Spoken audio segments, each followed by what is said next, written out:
First of all, thanks to Maureen and Charlie for inviting me here. So great to be back, and thanks for rocking up on a nice Wednesday afternoon. I've had a bit of fun for the next couple of hours. So, as Maureen said, at the moment I'm writing this book called The Fifth Corner of Fall, and you'll see why that title is appropriate in due course. Of course, I can't talk about the whole book in an hour. So what I'm going to do is focus on a little bit of it. And because Charlie invited me up, I'm going to talk a bit about logic, and I know that many of you are not logicians. So I want to keep this thing as informal as possible, and as Maureen said, I'm happy for you to ask questions as we go along. And sometimes I might even pause to see whether you've got any questions, just to make sure that you've got some of the stuff before we get on to stuff that's a bit more complicated.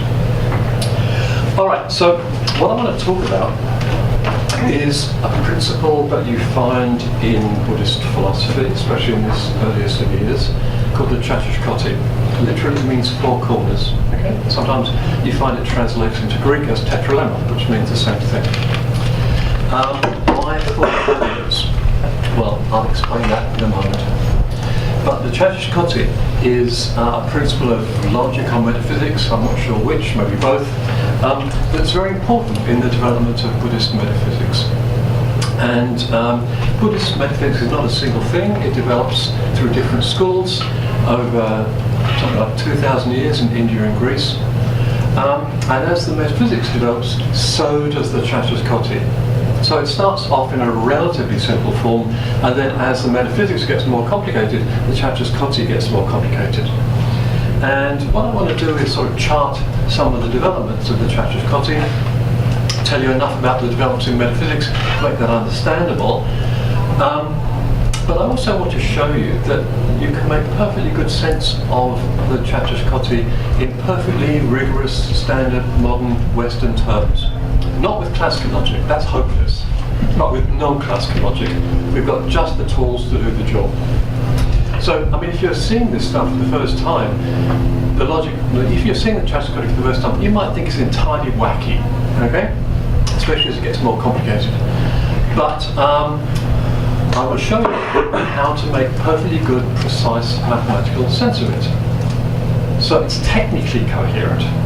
That doesn't mean, of course, that it's true. That's another question. But the job today is simply to show you that you can make perfectly good sense of this, some remarkably strange stuff. So that's where we're going. So I'm not sure how far we'll get, but we'll get at least this far. So I'm going to describe the Chatushkoti to start with. So that's the basic Chatushkoti. And then it develops into 5 corners rather than the original 4. But to understand what the 5th corner is, we need to talk about ineffability. So we're going to do that. And then we're not at the end of the technical story, because it gets more complicated when people start to allow for more than one corner at the same time. Okay, I don't expect you to understand this at the moment. Okay, I'll explain. But if we get through this, I'll be happy. Okay? If we get through more, there's other stuff we can talk about, some Buddhist philosophy, some stuff on gender logic. But I would like to get through those 4 sections anyway. Okay? Alright, so let's start with the 4 corners. So what are the 4 corners? Well, essentially, the 4 corners are 4 possibilities. So if I ask you a question and you give me an answer, the 4 possibilities are that what you said is true, false, both, or neither. Those are the 4 kotis, the 4 corners, right? So the Chatushkoti is a principle which says, okay, given any question or any answer to any question, there are those 4 possibilities, and one of those 4 possibilities has to be the correct one. All right, now that's the basic idea, and it appears very early on in the Buddhist teachings. So some of you won't know much about Buddhism, so let me tell you just a little bit as we go along. But the Buddha is lived in India, or Northeast India or Nepal, no one knows quite where, around about the 5th century BCE, no one knows quite when. But he's a smart bastard, and he attains enlightenment, whatever that means, and then he decides to teach people what's good about that. All right. His name it was Siddhartha Gautama. Sid, his friends. Buddha is not his name. Buddha is an honorific. It means the enlightened person or the awakened person. So Christ wasn't Christ's name either. That's not honorific. I remember my Christian theology right, it means the chosen one. So Jesus' name was something like Yehoshua bar Yosef. Okay? But we call him Christ nowadays. Similarly, very few people call Siddhartha by his name. They call him the Buddha. All right. So after he's achieved enlightenment, he starts to teach people, and he's got an analysis of what you might want to call the human condition. And the human condition is that shit happens. Hey, let me tell you how to do something about it to make it better. Okay. Now, none of that is really going to concern us today. That's an important part of Buddhism, but that's not the topic of today's talk. But I'm happy to talk about that if you want to. The Buddha's teachings are very practical, because he's telling you, in a sense, how is the best way to live. Okay? How should I live in order to be fulfilled, happy, to achieve enlightenment, which is to get rid of all the shit. But his teachings raise many interesting metaphysical questions. So, when an enlightened person dies, what happens to him? You can achieve enlightenment during life. It's not like going to heaven, okay? Why? Because the Buddha had achieved enlightenment in life. But what happens to you when you're enlightened and you die? Oh, okay. So there are certain questions that the Buddha refused to answer. And that's one of them. So here's one of the early sutras where the disciples are curious about these metaphysics. So they ask him these questions. So this is from the Majjhima Nikaya. How is it, Gautama, the Buddha? Does Gautama believe the saint? Saint is a crappy translation. Saint is a translation of the word arhat. It means just someone who's achieved enlightenment. That's all, right? Don't be misled by this Christian terminology. Does Gautama believe the saint exists after death, and that this view alone is true and every other false? Nay, Vajra is the guy asking the question. I don't hold that the saint exists after death, and that this view alone is true and every other view is false. Okay. So, how is it, Gautama? Does Gautama believe that the saint does not exist after death, and that this view alone is true and every other false? Nay, Vajra, I don't hold that the saint doesn't exist after death, and this view alone is true and every other false. Now, if you were not in India, but you're in ancient Greece in Aristotle's Academy, or Plato's Academy, or that's where the dialogue would finish, because all the bases seem to be covered at this point. True, false, what's left? Okay, but the dialogue does not finish at that point. So, how is it, Gautama? Does Gautama believe that the saint both exists and doesn't exist after death, and that that view alone is true and every other false? Then I don't hold that the saint both exists and doesn't exist after death, and that view alone is true and every other false. Oh, okay, so how is it Gautama? Does Gautama believe that the saint neither exists nor doesn't exist after death, and that that view alone is true and every other false? No, I don't hold that the saint neither exists nor doesn't exist after death, and that this view alone is true and every other false. Now, notice he's refusing to assent to any of these four possibilities. We will come back to that in due course. All I want you to notice for the moment is that the interlocutor is posing the question to Siddhartha, assuming that there's got to be one of these right answers. So this is not something that the questioner is creating. It's not something that Buddha balks at. This is the Chatushkoti, and it shows that the Chatushkoti was well established in Indian thought before the rise of Buddhism, because the Buddha and his listeners assume that that's the right framework. Okay. So this is the pristine Chatushkoti. Now in Greek logic, or at least medieval logic, there's a principle called tertium non data. The third is not given. And what it means is, given any statement, there are two possibilities. It's either true or it's false. There is no third possibility. And it can't be both true and false. Those two possibilities are exclusive and exhaustive. Okay, that is obviously not in play here. In the Chatrushkoti, well, you can think of it as something like a principle of quintum non-data, right? There's no fifth possibility. So the four possibilities are true and true only, false and false only, both true and false, neither true nor false. So this is the Chatrushkoti. All right, now, how to make sense of this? Well, most Western commentators, at least until fairly recently, have had a really hard time of making sense of this. Because the law of excluding middle, which says it's either true or false, and the law of non-contradiction, which says it can't be both, have been highly orthodox in Western logic. Yet, clearly, this is in violation of the law of excluding middle and the law of non-contradiction. So, a lot of Western commentators have tried to massage this stuff into a way which is compatible with the law of excluding middle and the law of contradiction, and you cannot do it. I'm not going to go through all the cock-ups that have been made of people trying. That's another story, not today.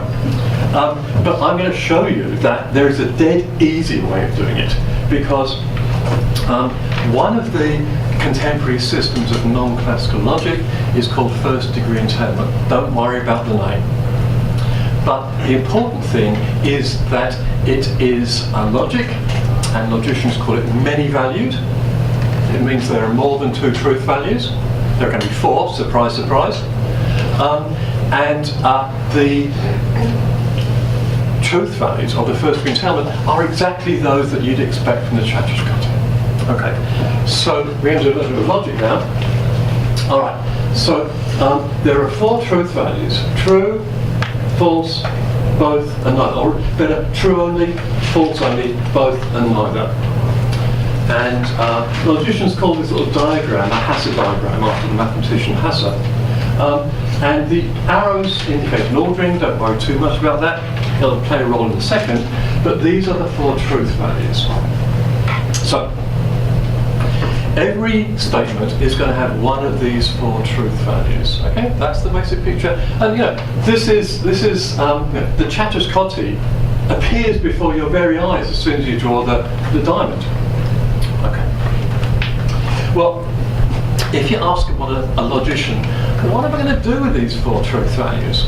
Well, what the logician will tell you is this. What logicians are really interested in is logical consequence. What follows from what? So, one of the central aims of contemporary logic is giving a theory of what follows from what. Okay? And to do that, you need more than the structure of the truth values. What you need to know is how more complicated sentences behave. So, if you know the truth value of it's snowing outside, what's the truth value of it's not snowing outside? If you know the truth value of it's snowing outside, and you know the truth value of grass is green, what's the truth value of it's snowing outside and grass is green, or all grass is green? Okay? So logicians have a story to tell about this. So, okay, this is sort of logician's jargon, but it says if you've got a sentence which is true, its negation is false. So the sentence grass is green is true, so its negation is false. Grass is not green, that's false. Similarly, if it's false but its negation is true, if something's both true and false and you negate it, if it's both true and false when you negate it, it's going to be false and true. That's the same, right? So if you negate something that's both, you get a both. And similarly, if you negate something that's a neither, it's neither. If it's neither true nor false, then it's neither false nor true. Same thing. Okay, so that tells you how negation functions. Conjunction. All right. So conjunction is what logicians call the greatest lower bound. And what that means is to, if I conjoin a sentence which is B with something which is F, you just go down the arrows. So if I've got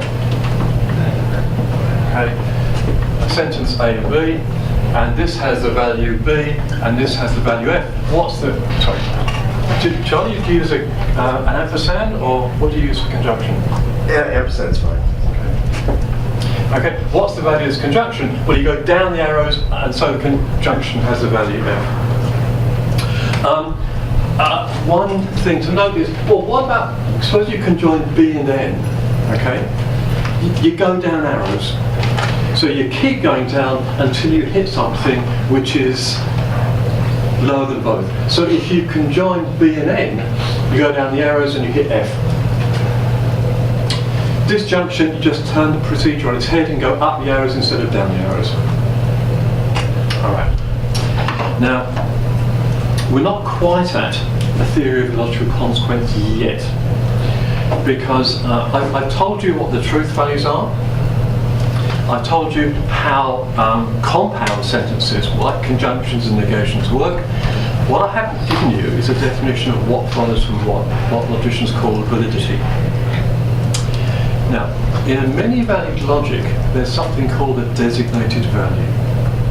And the designated values are the ones that you're interested in valid inferences preserving. So why do we reason? It's because we know that if the premises have a certain status, the conclusion must have that status too. So in sort of standard Western logic, there's only one designated value, and that's truth. We're interested in arguments such that if the premises are true, the conclusion must be true. Now, in a many-valued logic, you've got more possibilities. So the designated values are the ones that you're interested in valid arguments preserving, and in first-degree entailment, there are two of them, T and B. Because after all, I mean, you know, they're both species of truth, so it's not really that different. So this is true only, this is both true and false. So a valid inference is precisely one such that whenever all the premises take these values, so do the conclusions. So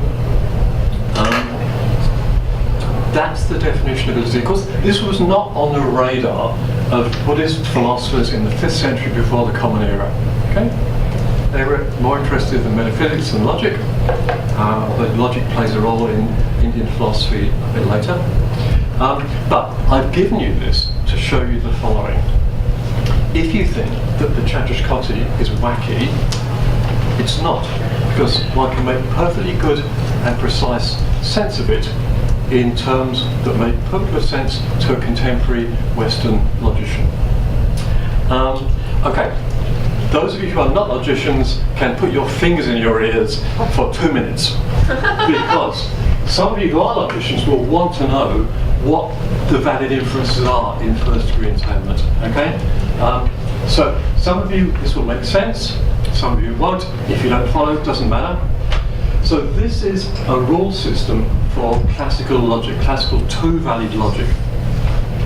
So for two conjuncts, a conjunction follows something. You can disjoin with anything. These two guys I want to have a quick look at, because this one said that from a contradiction everything follows. And that's essentially the principle of inference, which rules out contradictions being true. This goes by the name explosion. And this is the kind of dual principle which says from anything you can infer B or not B. So this is what tells you that the law of excluded middle is valid. All right? Now, if you want to get a rule system for first-degree entailment, what do? You simply knock out those two principles. So you want to allow for the possibility of contradictions being true, so you knock out the explosion. You want to knock out you want to leave it open the truth value gap, maybe truth value, you knock out the explosion. Other than that, the rule system is exactly the same. And you can prove these things. I'm certainly not going to do that today. All right, so, okay, now for those of you who are not logicians, you can get your fingers out your ears again. This is the end of the first part of the talk. And I'm going to pause to see whether you want to ask any questions about the material we've covered. Either about Buddhism or about logic. especially if you're not sure about some of the logic stuff. Don't worry about this stuff. This is not going to play a role. But the four values and how they function, that is going to be important in what follows. And if you're not sure about that, you're going to find the next thing harder to follow. So, any questions?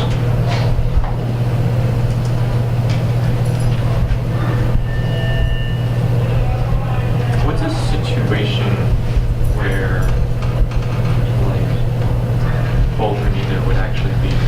Like, what does that actually mean? Yeah. Look, good question. Good question. The answer is going to be contentious, all right? Because the thought that things are either true or false, not both, not neither, is so orthodox in Western philosophy. But let me give you some possibilities. So, although Aristotle is credited usually with the development of logic in the West, Aristotle believed that sometimes the law of the middle fails.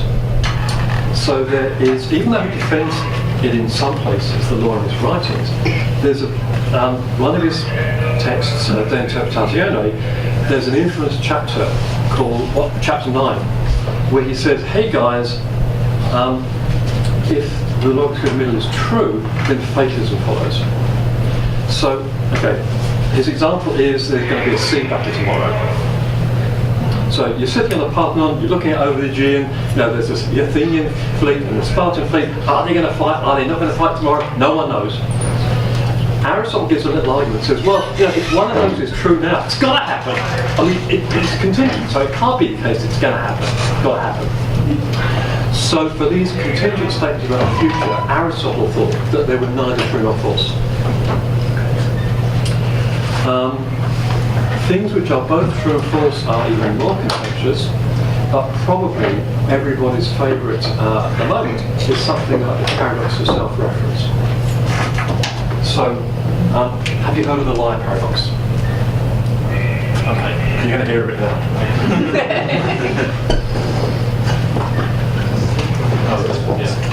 Okay. So this very sentence is false. Now, is it true or is it false? Well, if it's true, it says it's false. If it's true, it's false. So it must be false, right? But if it's false, well, it says it's false, so it must be true.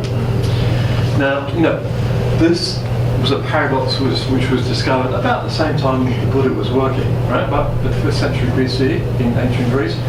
And it's been the bane of contention for logicians for 2,500 years now.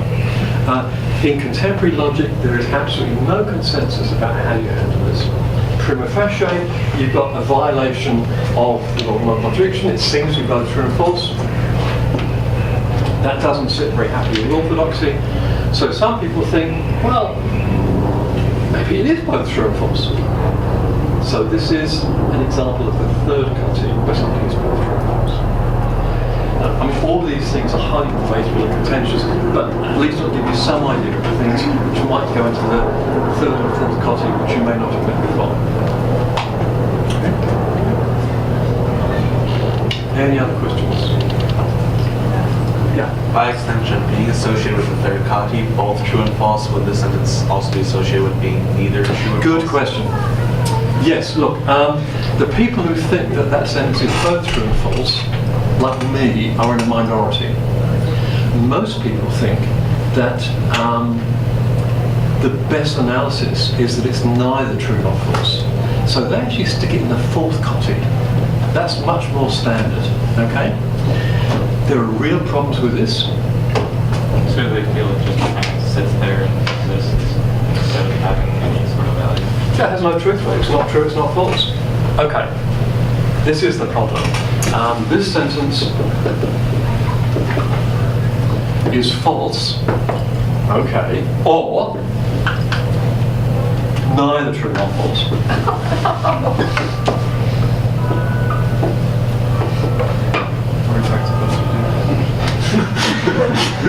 Okay, so is that true? Is that false? Or is it neither? Well, look, hey, if it's true, then it's either false or neither. If it's false, well, then it's either false or neither. So it's true. And now, well, So maybe it's neither true nor false. Well, okay. Look, if it's neither true nor false, then it's either false or neither true nor false, so it's true. So this is standardly called a revenge paradox, for obvious reasons. It's where you use the categories of the solution to wreak havoc on the solution itself.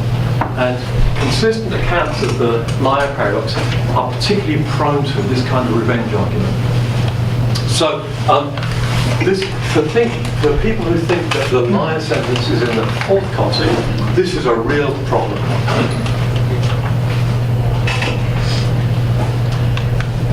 Okay, any other questions, particularly about the technical stuff? You know, the four values, the arrows. Okay.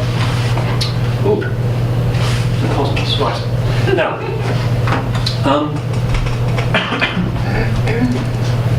to understand what happens next, you need to know a little bit about development in Buddhist philosophy. So, the passage I quoted earlier were from the sutras. So the sutras are documents that were written after the Buddha's life, certainly, but they report things that happened in the Buddha's life. Early Buddhist philosophy develops for about 500 years, depending on the sutras and some of the other canonical writings, which we didn't go into.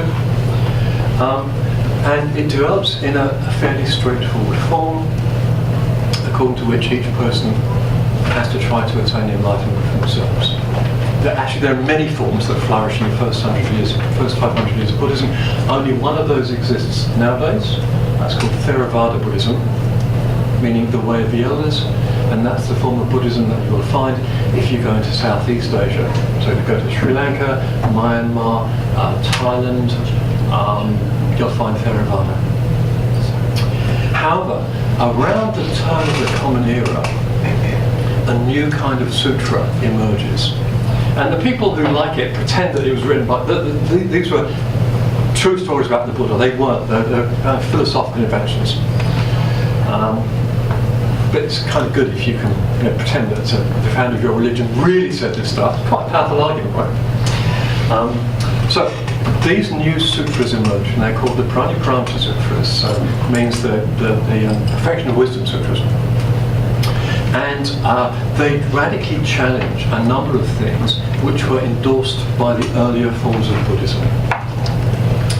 Okay, and as a result of these, a new form, or new forms of Buddhism emerge called Mahayana, the greater vehicle. Two of these emerge in India, and when Buddhism goes to China, a number of distinctive forms of Mahayana also emerge. Today we're just talking about India. And we're only going to be talking about one form of Indian Mahayana. This is called Madhyamika. And literally it means middle way. And it was established by the Indian philosopher, Nagarjuna, who is undoubtedly the second most influential philosophy in the history of Buddhism, second after the Buddha himself. So no one knows exactly when and where Nagarjuna was writing. Probably he comes from South India, probably sometimes around the 2nd century of the Common Era, no one knows. But he writes a book, or set of verses called the Madhyamika Karika, which mean the fundamental verses of the middle way. And in that, what he does is to take this new sutra tradition that he's got, the Praniparamita Sutras, and build a systematic philosophy on top of them. Because give any religion to a philosopher and they'll want to fiddle with it and try and make it sound coherent. Now, history of Christianity is exactly the same. History of Islam is exactly the same. The founders of these religions are often, they're religious leaders, they're not philosophers, but the philosophers come along and say, oh, what does it all mean? Then you get philosophy. All right, so Nagarjuna comes along and he wants to worry about what the new sutras are telling him. Okay, so he picks up on something in the earlier sutras. Now, Remember I told you that the Buddha refused to answer these questions. He didn't say, he said, I'm not going to tell you. Why did he refuse to answer the question? And different sutras, early sutras, give different answers to this. The most common answer is the Buddha says, look, I'm telling you how to live a life which will make you happy. Why do you want to worry about this metaphysical shit? Okay, you don't need it, right? That's the most common answer. It's not the only answer, because sometimes he says, well, you know, none of those four possibilities fits the case. And his hearers think, what do you mean, Sid? It doesn't fit the case. And one of the sutras says this, but Bhakka, if the fire in front of you were to become extinct, would you be aware that the fire in front of you had become extinct? Also, if the fire in front of me were to become extinct, I would have been aware that the fire in front of me would become extinct. But Vaka, if someone were to ask you in which direction has the fire gone, east or west or north or south, what would you say, Vaka? Well, the question wouldn't fit the case, Scott But the fire, which depends on the fuel of grass and wood, when all that fuel has gone, and can get no other, being thus without nutriment, is said to be extinct. Notice the word extinction. It's the literal translation of nirvana, which is the state that you attain on enlightenment. So this is more than just a casual analogy. However, you can get the rough idea. I mean, look, something has gone wrong. None of those four possibilities fits the case. So this thought is present in the early sutras, and this is one of the things that Nagarjuna picks up on. So here he is in the MMK doing exactly that. Having passed into nirvana, the victorious conqueror, this is just one of the, another of the honorifics for the Buddha. Having passed into nirvana, the victorious conqueror is said, is neither said to be existent, nor said to be non-existent, neither both nor neither are said. So he's not refusing to answer the question in the way the Buddha did. There's an explicit statement that none of these possibilities fits the case. There's got to be a fifth possibility. So enter the fifth possibility. Now, what exactly is that fifth possibility? Okay. So now we have to do a little bit of serious metaphysics. Let me give you another passage from the MMK. The Buddha's teaching of the Dharma, that's the Buddha's teachings, are based on two truths. A truth of worldly convention and an ultimate truth. Those who don't understand the distinction between the two truths don't understand the Buddha's profound truth. Without a foundation in conventional truth, the significance of the ultimate can't be taught. Without an understanding of the significance of the ultimate, you go off the bottom of the page. Liberation cannot be achieved. Okay. Right, now, look. Can you go down a little bit? I think maybe I just Oh, cool. All right. So now you can achieve liberation, right? All right, look, look at this word, truth. The Sanskrit word is satya. And the word is ambiguous. It can mean truth, it can mean reality. Of course, normally in Western philosophy we would distinguish between these two things. Reality is what's out there, it's what the world is. Truth is what we say about it. Okay? And we distinguish between the world itself and the things we say about it. And that's a very standard distinction in Western philosophy. Because the word in Sanskrit is ambiguous, satya is ambiguous, not such a clear distinction is made. I think it's absolutely crucial that a distinction is made if you want to tell a coherent story. In translations of the text, the standard translation of the textbooks, satya is translated as truth. In this particular case, I think that's exactly the wrong translation. What is being talked about here is two realities. Okay? So the claim here is that there are two realities, and there have got to be both. Now, the thought that there are two realities An ultimate reality and a conventional reality goes right back to the origins of, close to the origins of Buddhism.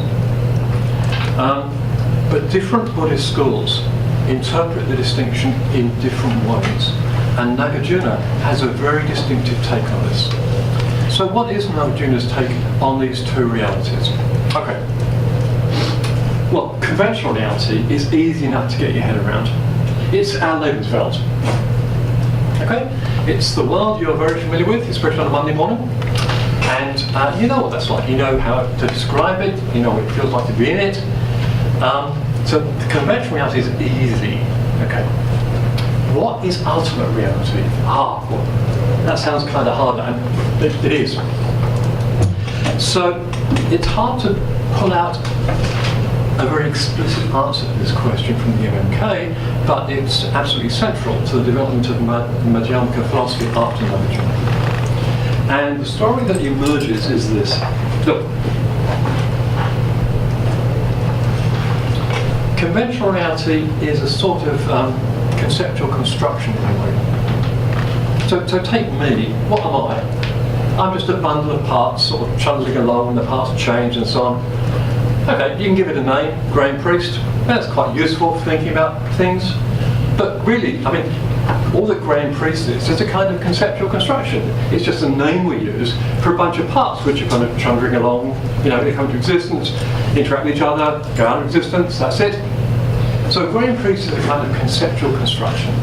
And everything in your conventional reality is this conceptual construction. Hang on, if it's a construction, what's it constructed out of?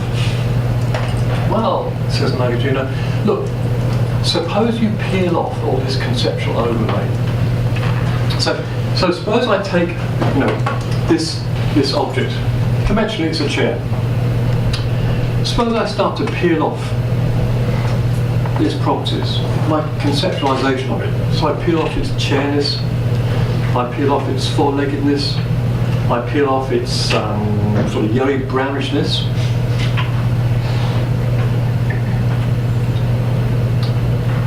What I get left is what's there without the conceptual overlay. That's the ultimate reality of this chair. So, ultimate reality is precisely what happens when you peel off the conceptual overlay.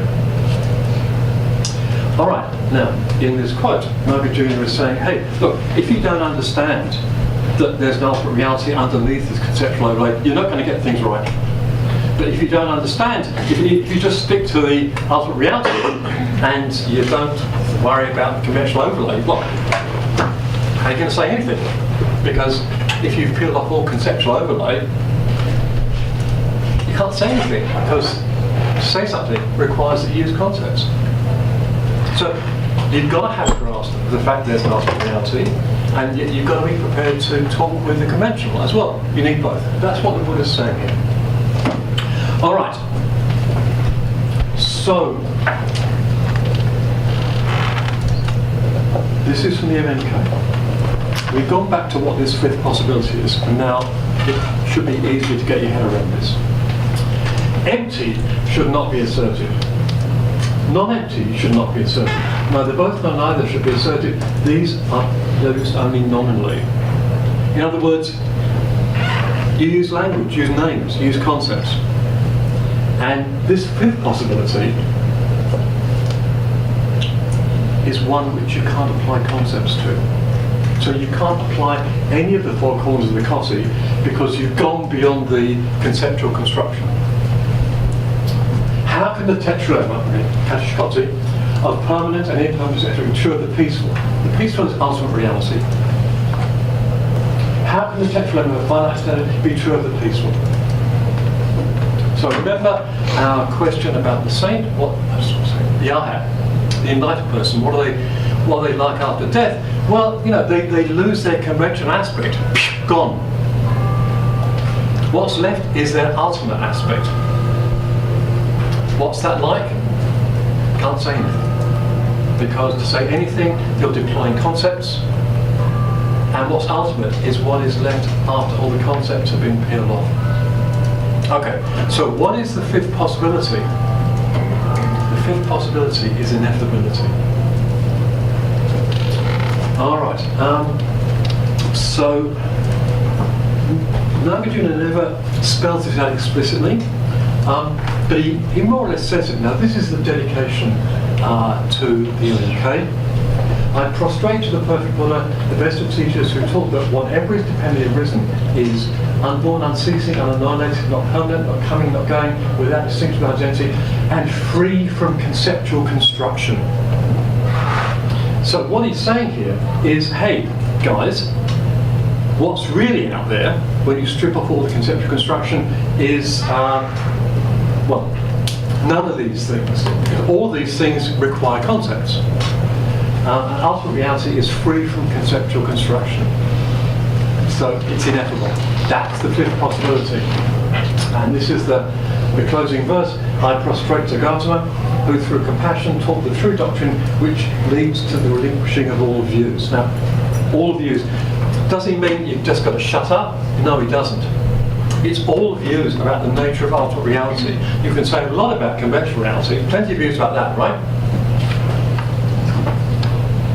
But what you have to shut up about is the nature of ultimate reality, and you have to shut up about it precisely because you cannot describe it. It's ineffable. Yeah. This is very split up. When you say something is ineffable, are you describing it? Ah, good. You're way ahead of the game. You're way ahead of the game. Hang on to that thought, we'll come to it. All right. Yeah. Now, is he talking about like atoms and particles and stuff, or is it deeper? Ultimate reality. So what we say, is he talking about atoms and particles? Like taking away all of the conceptual construction. No, because that would be another way to describe the object. Yeah, yeah. The atoms and particles of themselves, concepts devoid of ultimate existence, but they're also just concepts and frameworks. So yeah, I mean, you just can't say what it's like. That doesn't mean you can't experience it, because you know, in the standard story about meditation that goes on at this time is that if you have the correct meditative practices, you can actually experience ultimate reality directly. You can't say what it's like. Okay, so you can have, and so to speak, knowledge by acquaintance, but not knowledge by description, because there's no way of describing it. And of course, this is not an uncommon thought in certain aspects of Christian philosophy and Islamic philosophy, Christian mystics, the Sufis. You can have a direct experience of God, but you can't apply human categories to God. It's not exactly the same story, but it's kind of a similar story.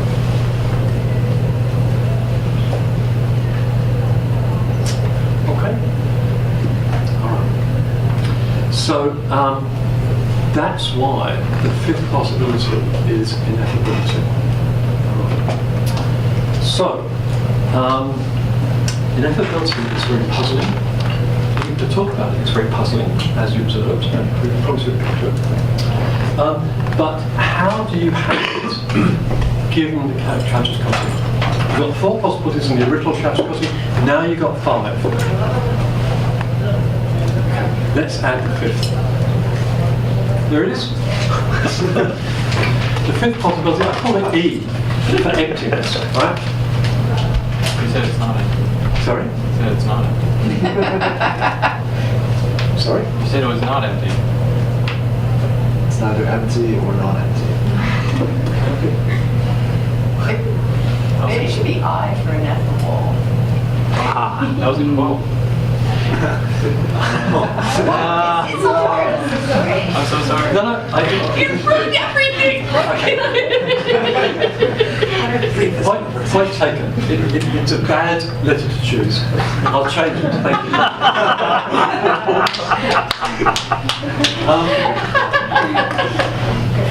But empty is the fifth possibility. I'll continue to use E for this talk just because all the slides are right. So those are the five values. Now, remember when we did the four values? What did we do next? We talked about how things like negation and conjunction and so on work. Okay, so we do that now. So these are our 5 truth values. So V was the original 4 and V plus is the 1 more. The designated values are exactly the same because E is not a species of truth. So we haven't changed anything there. But what about the connectives, conjunction, disjunction, negation? Well, as far as the 4 original values go, they're exactly the same. All you've got to worry about is what happens when you throw E into the mixture. And E is what computer scientists call garbage in, garbage out. So if something is ineffable, so is its negation. And if A is ineffable, so is A and B. So if you feed E in to any compound sentence, you're going to get E out. And the only way you can get E out is if you feed E in somewhere. Because if you feed these other 4 values in, you ain't going to get E. So, I have a question. sorry. Over here. Oh, it's just a bit of a quick side note. So as you said before, both and false ends up being false. So would both and both be false? In the 4 valued? Yeah. In the 4 valued case, both and both is both. Because if you take one occurrence of both, now take another one, and you go down as far as you need to go to get less than root to them, well then you don't have to go down at all. Okay? So both and both is both. Question here. Does the insertion of empty remove any ultimate truth from any statement that could be made under that system?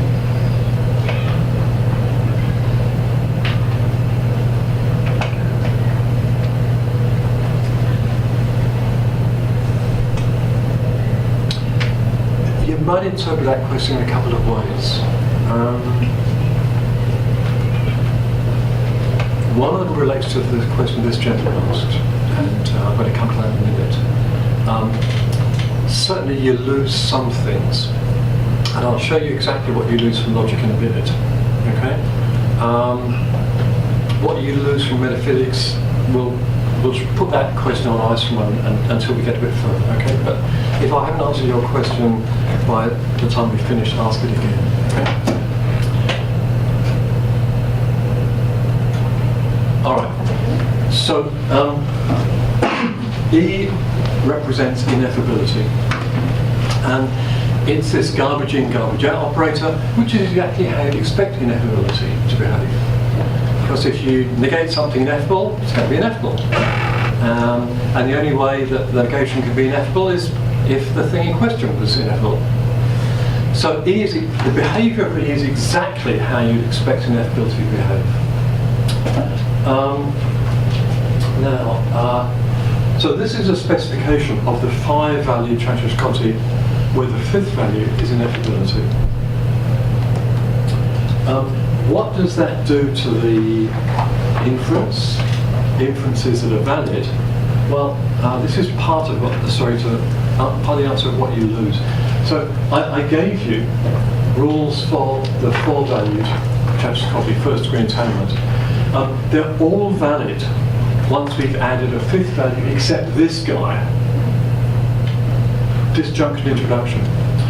So this is something you lose because it ain't valid anymore. You can see why it's not valid, because suppose A is true, okay? Then if B is ineffable, it's empty, A or B is so you're moving from a true to an E. So that's not valid. So you lose this. What you get is a slightly weaker form, which is this. You can't go from A to A or B on its own, but as long as you've got something about B, you can do it. Because if you've got any statement about B, then B can't be ineffable. So if you've got any statement about B which is true, then B cannot be ineffable, and so this can't be screwed up by B being ineffable. So what you'll lose is disjunct introduction. What you get is this slightly weaker form. Otherwise, everything's exactly the same. Right. Pause for a second. Any questions about that? Yeah. Are there any implications of losing that? Like, is that really big that you lose that, or? It depends what you want to do with your logic. If you want to reason about ineffability, you're not losing anything. You're not losing a daughter, you're gaining a son.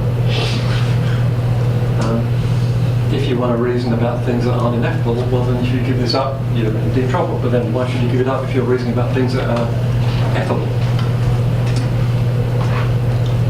So is logic context dependent in that sense?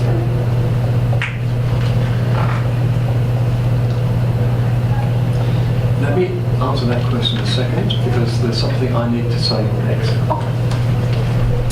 Because there's something going on here which really I should point out to you, which is this. Standardly, when you do logic and you assign truth values to things, what sorts of things is it to which you're assigning truth values? And you ask most logicians that, and they'll tell you it's sentences. That's the orthodox answer. Yeah, so, take the sentence, the grass is green, that's the kind of thing which we say is either true or false. Now we've got this truth value, ineffability to play with. Now, it doesn't make much sense to apply the category of ineffability to a sentence, does it? I mean, sentences are ineffable almost by very definition. So when we're talking about ineffability, or something having the value ineffability, what sorts of things are we talking about? It ain't sentences anymore. So we have to rethink or reinterpret what sorts of things it is which we're assigning truth values to. And there are various moves you might make at this point, but the obvious move is this. What we're talking about are not sentences, but states of affairs. Okay? Some states of affairs are effable, some are ineffable. That's the obvious candidate. So we now have to think of the value E as being assigned not to a sentence, but to a state of affairs. So you've got to think of these A's and B's and C's as no longer sentences, but as representing states of affairs. So the A's and B's are states of affairs, and moreover, you've got to think of the things we construct out of the A's and B's with conjunction and disjunction as complex states of affairs. So there's a state of affairs the grass is green, and a state of affairs that coal is black, and there's a compound state of affairs, namely that grass is green and snow is black. That state of affairs in the world. Okay. So now you think of the A's and B's as states of affairs, maybe complex states of affairs. And a state of affairs gets the value E if it's ineffable. You've got to kind of slightly reinterpret the other values. For a state of affairs to get the value T means that it exists and its negation doesn't. That's the kind of correlate of being true only, right? A state of affairs that receives the value B is such that both it and its negation exists. And similarly for F and N. And now it makes perfectly good sense to suppose that the value E is ineffable. You can assign that to states of affairs. Some states of affairs are effable, and they get one of the 4 standard values, and some are ineffable, so they get the 5th value. Now, to come back to your question, and I haven't forgotten there was a question here. Is this pluralism? No, because at least in this context, what you see, there are actually 2 Chatterjee-Scotties. There's a semantic Chatterjee-Scottie and there's an ontological Chatterjee-Scottie. So if we're talking about truth, then it's the 4-valued Chatterjee-Scottie. If we're talking about reality and states of affairs, the appropriate bit of logical machinery is the 5-valued Chatterjee-Scottie. So you can call that logical pluralism if you like, but it is clear that you're sort of reasoning about different kinds of things.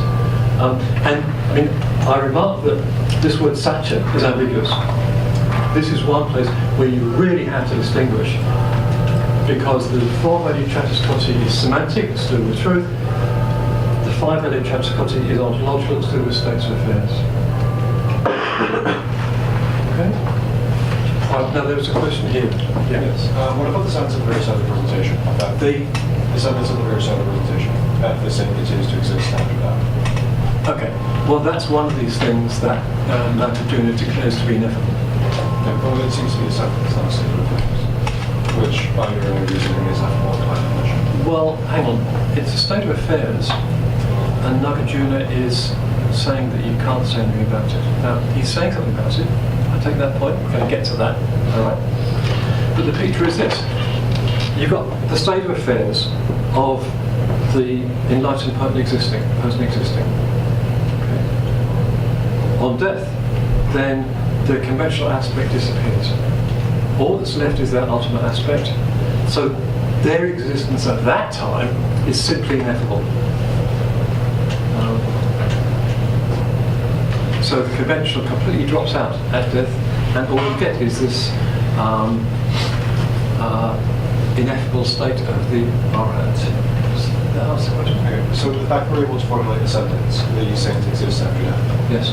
does not necessarily mean that that's the logical proposition only. It's the state of affairs. Well, that's not a true description. It can't be a true description because you can't describe the actual state of affairs. It's ineffable.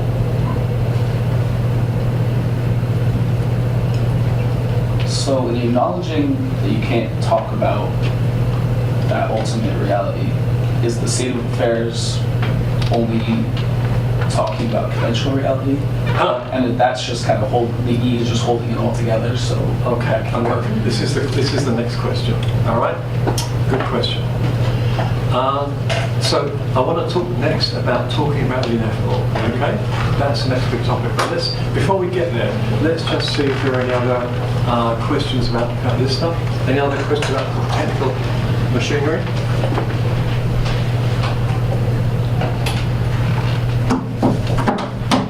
Okay. So now there's this problem which you all noticed. We've claimed that some things are ineffable, such as the state of the enlightened person after death. But hey, haven't we said quite a lot about it? We have. Isn't that a contradiction? Sure it is. Are you happy with that contradiction? Well, Nagarjuna doesn't seem to be too pleased. After all, he is working in the context of the Chattiscotti, and the Chattiscotti allows for some contradictions to be true. So maybe he wasn't too worried. Unfortunately, however, that's not good enough. Because it's not simply a contradiction. Okay? That's handled by the third Koti. But this is a case where something is ineffable and you can say something about it. So it has the fifth value, but also one of the other values. That does not fit into this framework. You've got to do something. Or you've got to do a bit of fast footwork along the way. And some people did try to do some fast footwork. So, this is a Tibetan philosopher, influential Tibetan philosopher. I think he's 14th century, just be 15th, Garampa, who is Madhyamaka, so he's in the school. So he says, look, the scriptures which negate proliferations of the four extremes. That's the four extremes of the four calls of the Chattiscotti, right? So the scriptures which negate proliferations of the four extremes refer to the ultimate truth, that's Satya, but not the conventional. So he's saying, if you want to deny all the four standard Kotis, you're talking about the ultimate, because the ultimate is devoid of conceptual proliferations. Okay? In the ultimate, you can't apply concepts to it, and the conventional is endowed with them. So he was just saying what I described earlier. If you're using concepts to describe something, you're talking about conventional reality. if you're talking about ultimate reality, then you can't apply concepts to it, so you can't say anything, right? So this is just the party line. Now he gets worried because, oh, hang on, haven't I just been talking about the ultimate? Oh God, yes. There you go. Because the ultimate is devoid of conceptual proliferation. Oh, I'm in trouble, right? So what does he do? Okay, what he does is what the medieval Western philosophers said: when you're in trouble, you draw a distinction. Okay, so I haven't got a quote from Garumpa, but this is what one Garumpa scholar, Connie Casser, described the situation. Casser. In the synopsis, this is Garumpa's what we were just talking about. Garumpa divides the ultimate reality into two: the nominal ultimate, and then there's Tibetan Vichikuni law. There's the nominal ultimate and the ultimate reality. And while the ultimate reality is free from conceptual proliferations, existing beyond the limits of thought, the nominal ultimate is simply a conceptual description of what the ultimate is like. Whenever ordinary persons talk about, conceptualize the ultimate, Garumpa argues that they are actually referring to the nominal ultimate. We can't think or talk about the actual ultimate truth because it's beyond thoughts and language. Any statement about thought, about the ultimate, is necessarily conceptual and is therefore the nominal ultimate. Okay, so that's my distinction. I'm going to distinguish between the real ultimate and the nominal ultimate. And when I'm talking about the ultimate, I'm talking about the nominal ultimate. Yes? This may have been this question before, but is that because the concept of ineffability is ineffable? Being that it's a concept for us to understand? Okay, yes. You may well think that even to describe something as ineffable is to violate its ineffability. And that's one of the things that Garumpa was certainly worried about. But he was worried about other things as well. That's just one example. Is that what they're trying to tackle here by saying how there's like the actually ineffable and like the ineffable, but we're going to talk about it? Well, he's drawing this distinction between, he's saying, look, you can't really talk about the ultimate. When we talk about the ultimate, we're really talking about something else, the nominal ultimate. So does that mean that if you want to talk about the ultimate, so it will always be in terms of negation of the, or we can say about the conventional element? No, you can't say anything. Not even the negation? No. So, I mean, you could read this as a kind of via negativa, which is a trick that was turned in a similar situation in Christian theology in the Middle Ages.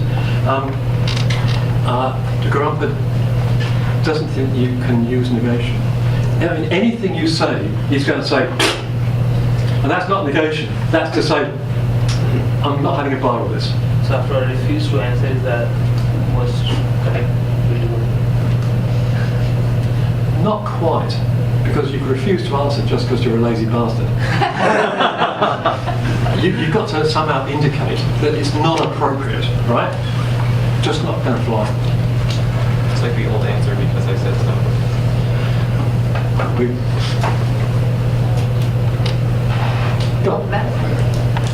So when it says that when we try to refer to philosophy of Russia to the nominal ultimate, in the first part, is he actually referring to the nominal ultimate? Good. Okay, so this is his fast footwork, and it doesn't work. Because, look, if it's the case that whenever you talk about the ultimate, you're talking about the nominal ultimate, the nominal ultimate is not ineffable. That's what you construct it to do.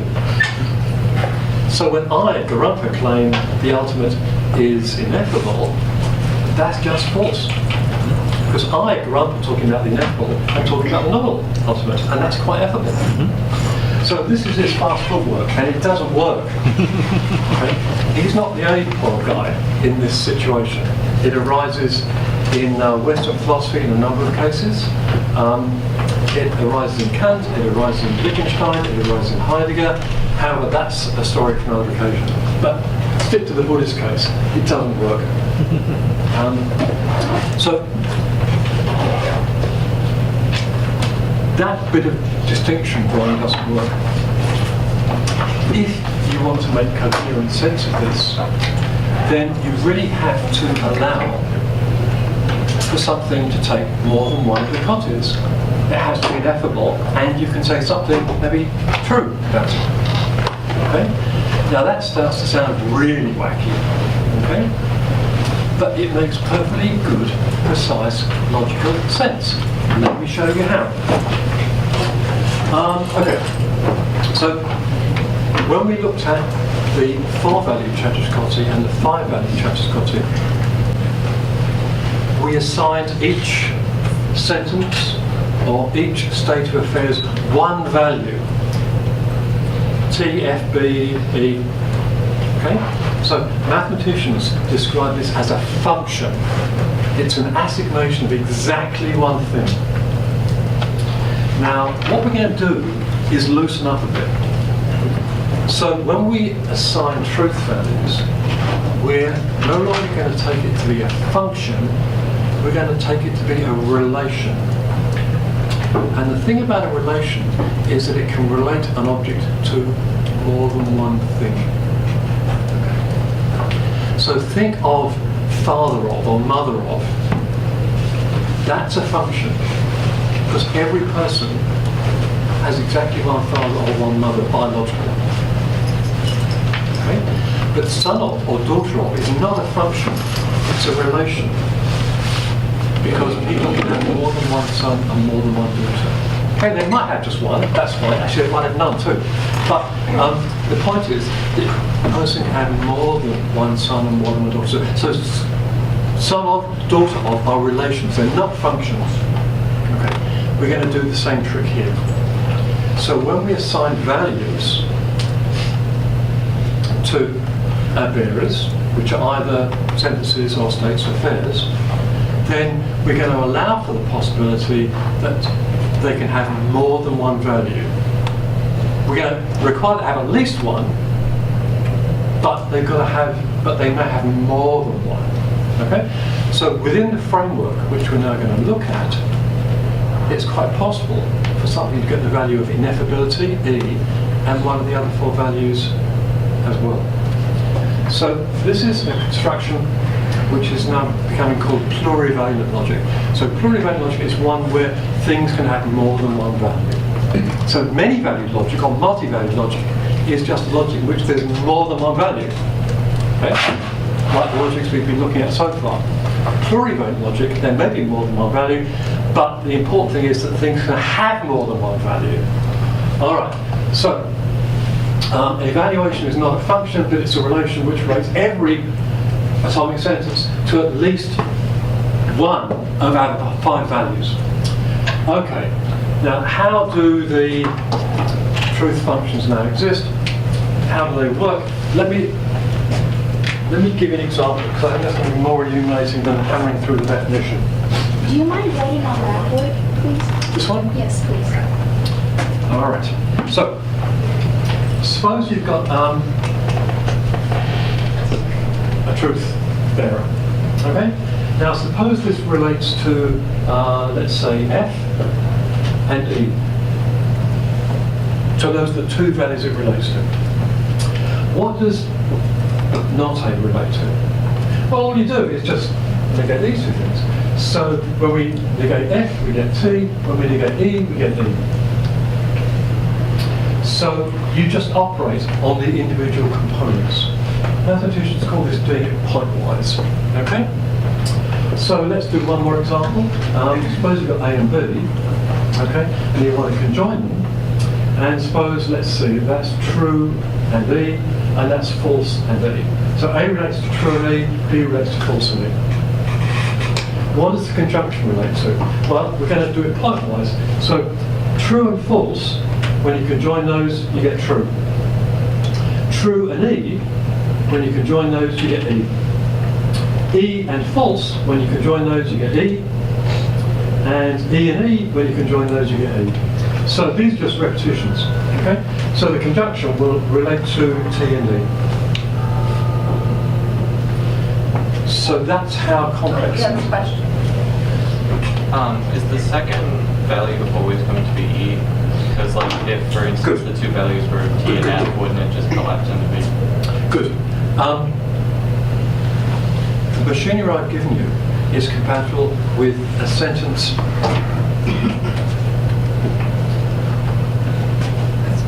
Right on the podium.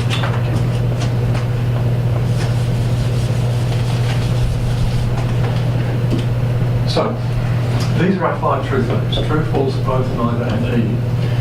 The semantics I've given you is compatible with a truth bearer taking any non-empty subset of these. And it could be this one, it doesn't have to be this one. Now, the situation we're thinking of is when it takes E, or maybe E only, or maybe E and one of the others. So in the situation we're dealing with, we're interested really in relations which make something either empty or empty of one of the other values.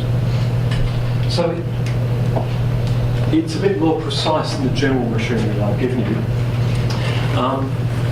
But I thought I'd show you the general construction, just to show you how it works in general. And as a matter of fact, even if you move to this more specific possibility, it doesn't actually change the context much, which is kind of surprising.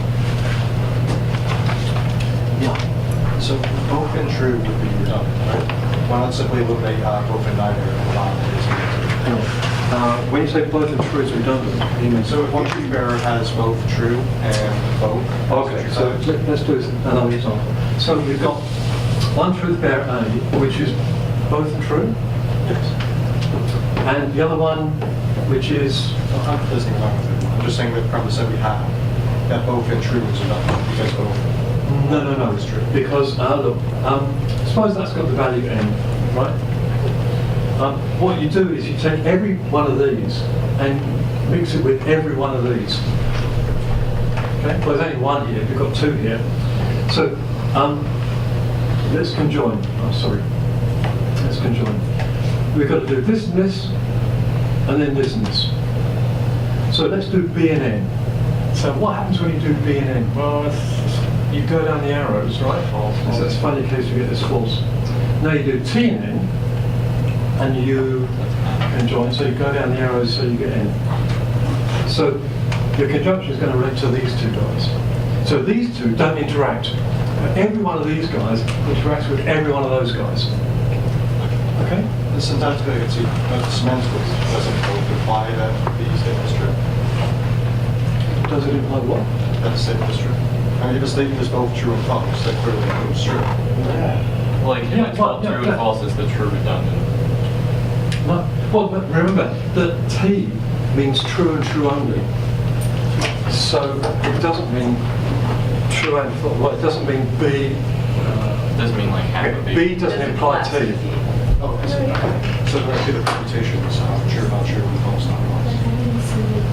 Say again? There are actually the permutations of true, not true, and false, not false. Yes. Okay. So there are 4 possibilities there, right? So why not maintain the functional framework and simply add the on? You can massage this into a functional framework if you want. You simply take the functions to be not... Instead of taking it to be a relation which relates to some number of those values, you take it to be a function which relates to a subset of those values. It's technically equivalent, okay? But this, I think, is slightly easier to get your head around. All right. We're in space. So we've done all that stuff. Okay. All right. So the other thing we need is to know what inferences are valid. Well, it's ones that preserve designated values. And what's the designated value in this context? Well, something takes a designated value in the new context just if one of its values was designated in the old context. So anything that relates to T or B is designated in this new context, even though it may relate to other stuff. So an inference is valid, that's what this thing means, just if every premise is designated that it relates to either T or B, then the conclusion is designated related to T or B. And this is kind of surprising, but it's true. If you've taken that 5-value Chattox-Coty, it gives you a certain consequence relation. You might think that once you go plurivalent, it's going to give you a different relation. And oddly enough, it does not. So it's well known that different logics, one consequence relation can have different semantics. Right? So in classical logic, you can take a semantics with 2 truth values. But also, if you want, you can take your semantic values to be a whole Boolean algebra, even an infinite Boolean algebra. It doesn't matter. They will give you, because of structural features, the same consequence relation, namely classical logic. So it's not unusual for different semantics to give you the same consequence relation. But this is kind of surprising. You wouldn't, I think, have expected those 2 constructions to give you the same consequence relation. They do. Right. Here we go. Okay, questions?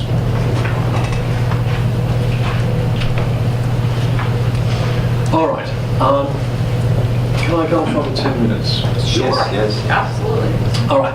I think we've done enough logic today. So I'm going to end with a bit of Buddhism. Just a bit of Buddhism on that. Look, what we've been exploring in the last 15 minutes is the thought that something can be ineffable but truly describable. And I've shown you that's technically coherent. Okay, that's what this construction shows. But is that really what we just thought? I mean, were they really that wacky? The answer is yes. Okay. I'm going to talk briefly about another sutra, and it's called the Vimalakirti Sutra. All right. So, okay, get in there. The Vimalakirti Sutra is. Sorry. Is that the side you wanted? Yeah, that'll do for a moment. The Vimalakirti Sutra is a sutra that no one knows its exact origin. It's probably the 1st century. It's in India. Sorry, 1st century Common Era. It's in India. It's not terribly influential in India, so you don't find a large commentary tradition in India. It's enormously influential when Buddhism goes into China. It's one of the most influential texts on the versions of Chinese Mahayana, like Chan, or as you probably know by its Japanese name, Zen. But it's a really cool sutra. Okay? It's really cool for many reasons. Its hero is Vimalakirti. And Vimalakirti is not the Buddha, not even the disciple of the Buddha. Vimalakirti is a layman. Now this is really unusual. The second thing that's unusual about the sutra is that it has a woman in it. Women do not feature hardly ever in Buddhist sutras. As a religion, Buddhism traditionally was just as patriarchal as Christianity and Islam. But this sutra has a woman in it. Not any woman, okay? A goddess. Wow. Okay. And the third thing about this sutra is that she has moments of humour in it. You don't normally read the sutras for a good laugh. But this has moments of humour. Now, the whole sutra is about dualities and transcending dualities. Don't worry too much about what that means. But there is a duality which is our present concern, which is speech and silence. Speech and silence appear to be a duality. And the Vimalakirti is concerned with what it means to transcend dualities. Alright, so what happens in the Vimalakirti Sutra? Well, Vimalakirti is in his bedroom and he's pretending to be ill so that people will come to visit him so he can explain the Buddha's teachings to them. He's a sort of cunning bastard. And magically the bedroom has expanded to contain 3,000 bodhisattvas, 4,000 arhats, 7 celestial beings and a few dogs. So, this is a wondrous event. And during the discussion, Shariputra is holding forth. Shariputra is one of the most important characters in the early sutras, one of the prime disciples of the Buddha. But this is a Mahayana sutra, it's not an early sutra.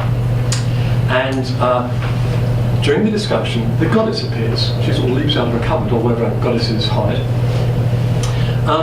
And everyone's rather surprised. And what the goddess does is shower petals down. And if you're enlightened, the petals kind of trickle off you. But if you're not enlightened, they stick to you. And they stick to poor old Shariputra, who's not very happy about this. Okay.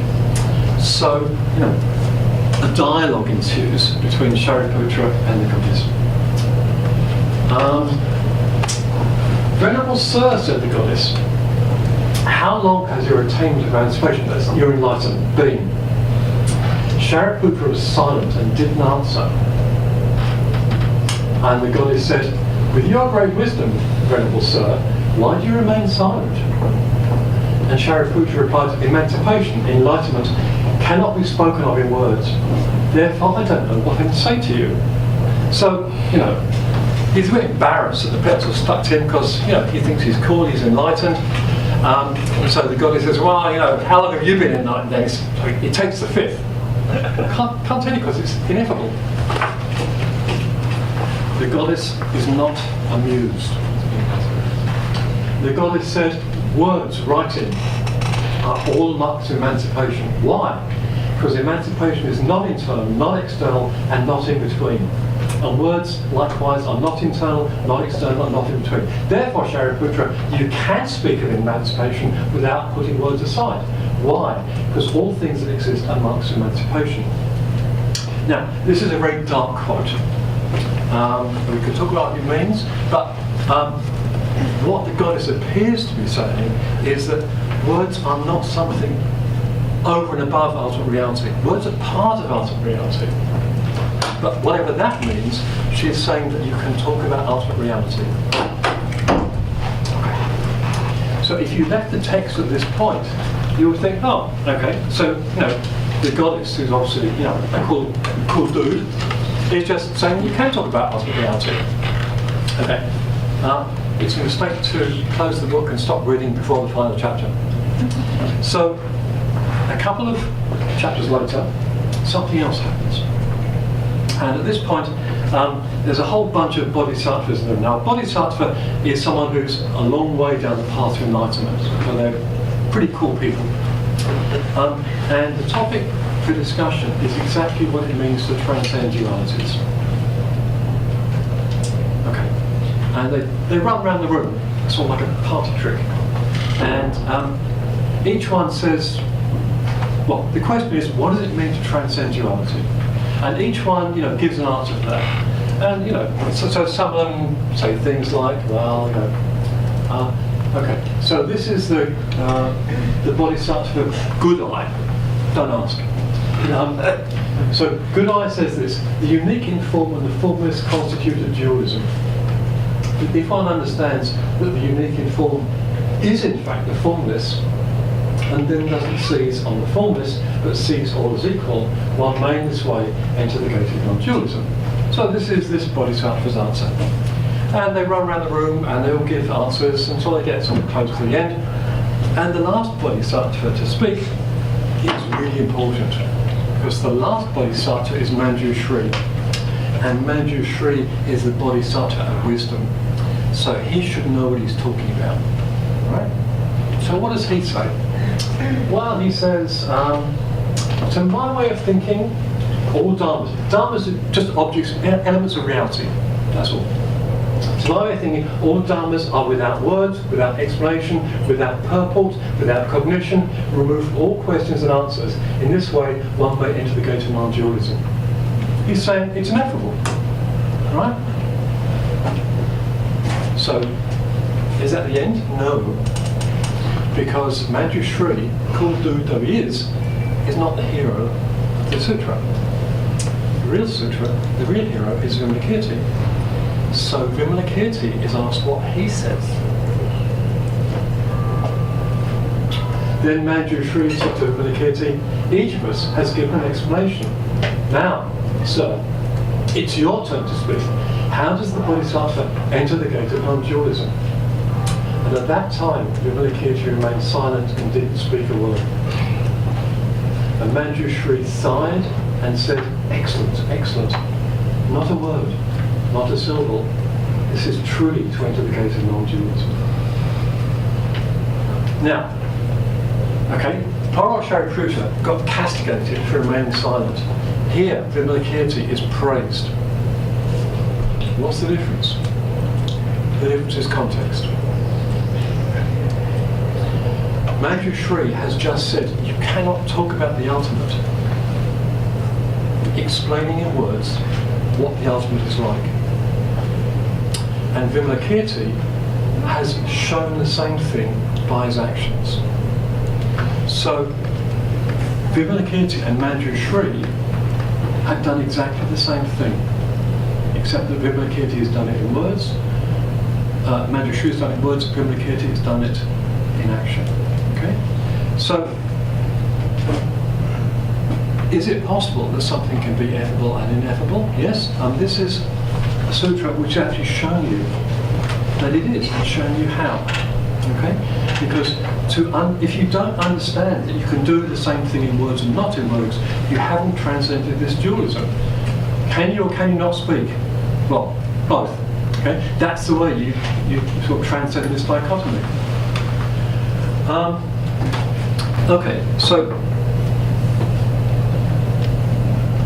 I've given you a technical construction to show you in a technical sense that something can be effable and ineffable. I've shown you some sutra evidence that at least some of the Buddhists thought that this was a very sensible thing to say. Okay, so I'm going to say a few words to wind up and then we'll open up a general discussion. What we've been talking about is the Chattakoti. And as you have now seen, the Chattakoti is involved in some of the central developments of Mahayana metaphysics, or Buddhist metaphysics in general.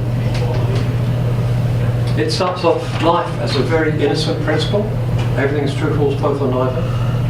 But then, by the time you get to Nagarjuna, then it gets more complicated because you have to kind of work in this fifth possibility, namely ineffability. And then, just to make matters more interesting, you seem to be forced to counter the possibility that something can be ineffable, have the fifth value and one of the four values. And that requires slightly more complicated and sophisticated logical machinery, but I've shown you how it works, so you can do that. Now, none of this tells you that the Buddhist story is true. That will be an entirely different story. What it does tell you is that the Buddhist story is logically coherent, and you can spell the whole picture out in perfectly precise mathematical terms, which are as rigorous as anything you like. So, if you like, it's a proof, it's not a proof of truth of the Buddhist doctrine, but it's a proof of coherence. And when you're dealing with all these sort of wacky possibilities, like being both true and false, or being effable and ineffable, that's at least a reassurance, because if you didn't have that, you might well throw up your hands in horror and think, can this really possibly make sense? And the answer is, yes, it can. And you've seen how. Thank you.